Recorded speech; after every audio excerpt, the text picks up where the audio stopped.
अस्सलाम वालेकुम my YouTube family, कैसे हैं आप। उम्मीद करती हूँ आप सब खैरियत से होंगे और मैं भी बिल्कुल ठीक हूँ। और ये जो मेरा आज का व्लॉग है, दरअसल ये जुमे का व्लॉग है। जुमे वाले दिन हमारे घर में सब जल्दी उठ जाते हैं और नहाकर काम पर जाते हैं। और मस्जिद हमारे घर के बिल्कुल ही नज़दीक है, इसलिए जुमे को सब खाना खाने घर ज़रूर आते हैं। तो फिर जुमे को मैं खाने में हमेशा पुलाव या बिरयानी वगैरह बनाती हूँ, क्योंकि चावल बहुत आसानी से बन जाते हैं और जल्दी बन जाते हैं। और बाकी का पूरा हफ्ता तो हमारे घर में चावल रात को ही बनते हैं। और जब हम जुमे की नमाज से फ़ारग हो गए तो उसके बाद हमारे घर में कुछ गेस्ट आ गए थे और हमारे लिए एक बहुत यमी सा केक भी लेके आए थे। और फिर गेस्ट की फरमाइश पर हम उनके साथ मीनार पाकिस्तान चले गए, क्योंकि मीनार पाकिस्तान हमारे घर के बहुत ही नज़दीक है। यानी कि बस हम सड़क क्रॉस करें तो मीनार पाकिस्तान जा सकते हैं। जब भी हमारे घर कोई मेहमान आता है तो मीनार पाकिस्तान, बादशाही मस्जिद और किला वगैरह ज़रूर जाता है, क्योंकि ये तीनों पॉइंट बिल्कुल साथ साथ हैं। और नायरा डॉल भी हमारे साथ वहाँ पर गई थी और उन्होंने वहाँ बहुत मस्ती की। तो चलिए आइए हम चावल बनाना स्टार्ट करते हैं, क्योंकि आज के दिन मैंने कोफ्ते वाला पुलाव बनाया था। ये बहुत ही मज़ेदार बनता है। तो चलिए आइए मैं इस मज़ेदार से कोफ्ते वाले पुलाव की रेसिपी आपके साथ शेयर करती हूँ। तो सबसे पहले मैंने चावल पकाने से आधा घंटा ही पहले भिगो दिए थे। चावल मैंने 3 पाव भिगोए थे। और मैंने चिकन 1 किलो लिया है, बोनलेस बड़े बड़े पीसेस लिए हैं। और 3 मैंने प्याज लिए हैं मीडियम साइज़ के। और साथ ही अदरक का 2 इंच का पीस लेके मैंने कट कर लिया है। और 1 मैंने लहसुन की गड्डी छील ली है। और हरी मिर्चें मैंने 6 अदद बारीक बारीक काट ली हैं। और अब इन सबको मैं अच्छी तरह चॉपर के अंदर पीस कर इनका कीमा बना लूँगी। कीमा देखिए मैंने बना लिया है। और अब मैंने इसके अंदर कश्मीरी मिर्च डाल दिया है ½ टेबल स्पून। और हल्दी मैंने डाली है 1 टीस्पून। और साथ ही मैंने ज़ीरा पाउडर 1 टेबल स्पून भर के डाल दिया है। और अब मैंने इसके अंदर डाल दिया है सूखा धनिया साबत 1 टेबल स्पून भरकर। और साथ ही रेड चिल्ली ½ टेबल स्पून मैंने इसके अंदर डाली है। और अब मैं इसके अंदर डालूँगी नमक 1 टेबल स्पून भरकर। आप अपने टेस्ट के हिसाब से भी डाल सकते हैं। गरम मसाला मैंने 1 टेबल स्पून भरकर डाल दिया है। और ये बहुत ही स्पेशल मसाला है, इसकी रेसिपी मेरे चैनल के अंदर मौजूद है, वो आप ज़रूर देखिएगा। और कबाबों में वही मसाला डाला करें, उससे कबाब बहुत मज़े के बनते हैं। और इसके बाद मैंने 1 अंडे की सफ़ेदी डाली है, यानी कि जर्दी नहीं डाली। और 2 टेबल स्पून भरकर मैंने इसके अंदर ऑयल डाल दिया है। और अब मैंने 2 टेबल स्पून भर के इसके अंदर बेसन डाला है। मैं हमेशा भुने हुए चने ही डालती हूँ, लेकिन आज मेरे पास चने नहीं थे। और जब मेरे पास ना हो तो फिर मैं कभी कभी बेसन भी यूज़ कर लेती हूँ। और इन सबको मैंने अच्छी तरह मिक्स कर लिया था। और मैंने इसके अंदर ½ टेबल स्पून चिल्ली फ्लेक्स भी डाल दिए थे, क्योंकि वो पहले मैं डालना भूल गई थी। और इनको भी मैंने अच्छी तरह से मिक्स कर लिया था। तो चले आइए अब इसके कोफ्ते बना लेते हैं। 1 किलो कीमे में कोफ्ते काफ़ी ज़्यादा बन जाते हैं, लेकिन मेरे बच्चों ने पहले आधे कीमे की टिक्कियाँ ही बना के खा ली, क्योंकि जब भी मैं ये कीमा बना लूँ तो बच्चों ने कीमे की टिक्कियाँ ज़रूर बना के खानी होती हैं। तो इसीलिए उन्होंने आधे कीमे की तो पहले ही टिक्कियाँ बना के खा ली। और बाकी कीमे के मैंने इस तरह से आराम आराम से कोफ्ते बना लिए थे। और कोफ्ते अब मेरे अच्छी तरह से बन गए हैं। तो चलिए ये बिन के चावल बना लेते हैं, क्योंकि ज़्यादातर मेहनत तो कोफ्ते बनाने पे ही होती है, चावल तो फिर बाद में आसानी से बन जाते हैं। तो मैंने एक खुली सी कढ़ाई ले ली थी, क्योंकि जब मैं कोफ्ते वाला पुलाव बनाऊं तो मैं एक खुली कढ़ाई हमेशा लेती हूं, ताकि कोफ्ते टूटे ना। और उसमें मैंने ½ कप ऑयल डाल दिया था। ऑयल डालने के बाद मैंने इसके अंदर 1 मीडियम साइज़ का प्याज डाल लिया था और इसको अच्छी तरह से गोल्डन कर लिया है। प्याज को गोल्डन करने के बाद इसके अंदर मैंने 1 टेबल स्पून भरकर गरम मसाला साबुत डाल दिया है, जिसमें लौंग, काली मिर्च, दालचीनी और ज़ीरा वगैरह शामिल है। और मैंने इनको भी थोड़ी देर तक इनके साथ अच्छी तरह भून लिया था। भूनने के बाद मैंने इसके अंदर 1 टेबल स्पून भरकर अदरक का पेस्ट डाल दिया है। और साथ ही मैंने 1 टेबल स्पून भरकर लहसुन का पेस्ट डाल दिया है। इनको हम अच्छी तरह से भूनेंगे ताकि लहसुन का कच्चापन बिल्कुल ख़त्म हो जाए। इसके बाद सूखा धनिया साबुत मैंने क्रश किया हुआ 1 टेबल स्पून भरकर डाल दिया है। और साथ ही मैंने नमक डाल दिया है 1 टेबल स्पून भरकर।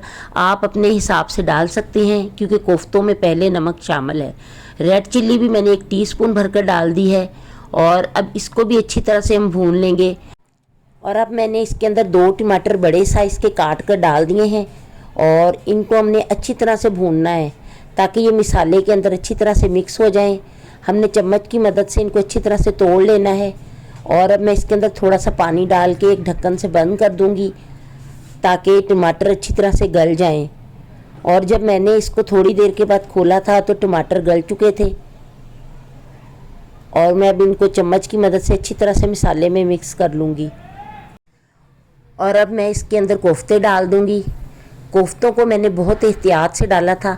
आप भी जब कोफ्ते बनाएं तो बहुत एहतियात से डालें, क्योंकि अगर हम कच्चे कोफ्तों के अंदर चम्मच चलाएं तो वो टूट जाते हैं। अगर ये थोड़े से पक जाएं फिर ये नहीं टूटेंगे। वैसे तो मैंने इसके अंदर अंडा और बेसन डाला है, जिसकी वजह से ये टूटेंगे नहीं।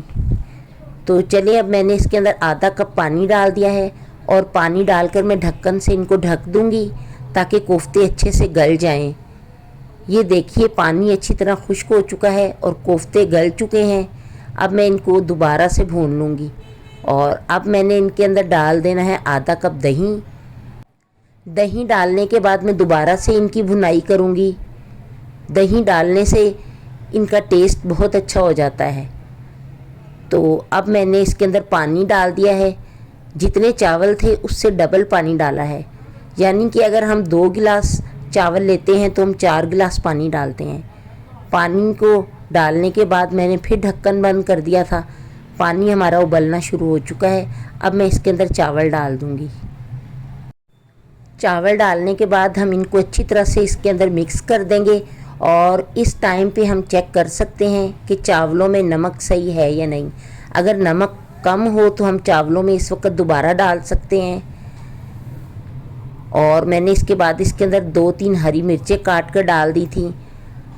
आप अपने टेस्ट के हिसाब से ज़्यादा सब्ज़ मिर्चें भी डाल सकते हैं। इसके बाद मैंने इनको ढक्कन से बंद कर दिया था और 15 मिनट पकाया था। और जब मैंने इनको खोला था तो ये चावल हमारे काफ़ी फूल चुके थे। और फिर मैंने इसके अंदर जर्दे का रंग डाल दिया। जर्दा रंग डालने के बाद अब मैंने इसको एक कपड़े की मदद से ढक दिया है। अब मैं इनको दम पर रख दूँगी। दम मैं 15 से 20 मिनट तक लगाऊँगी, क्योंकि दम अगर अच्छी तरह लगा हो तो चावल बहुत अच्छे खिले खिले बनते हैं। और अगर हम दम अच्छी तरह ना दें तो एंड पे हमारे चावल का फिर रिज़ल्ट अच्छा नहीं आता।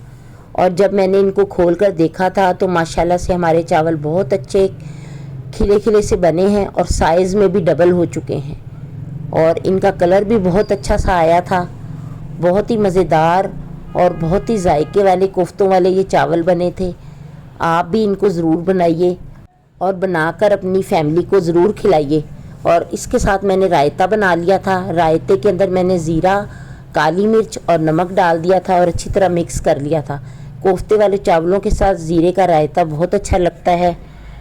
तो बस ये था मेरा आज का व्लॉग। मैं उम्मीद करती हूँ कि आपको मेरा आज का ये व्लॉग पसंद आया होगा। और अगर आपको मेरा ये व्लॉग पसंद आया है तो मेरी वीडियो को लाइक कर लें और मेरे चैनल को सब्सक्राइब करें, ताकि आपको मेरे मज़े मज़े के खाने और व्लॉग देखने को मिल सकें। अब आप मुझे इजाज़त दीजिए, फिर मिलेंगे एक किसी अच्छे से नए व्लॉग के साथ। तब तक के लिए मुझे अपनी दुआओं में याद रखिएगा। अल्लाह हाफिज़। क्या कर रही हो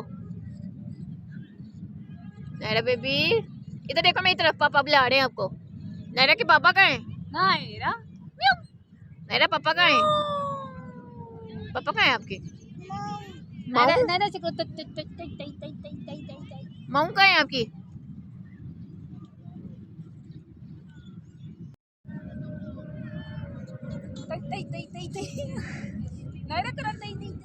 एक बुढ़ा पापा बन गए हो। करके जा रहे हैं। जूम करके इसके पापा का दिल खुश हो जाएगा। भेज हाँ।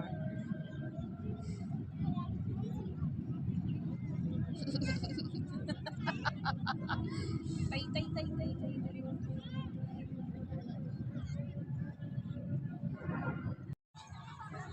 हम ना ज्यादा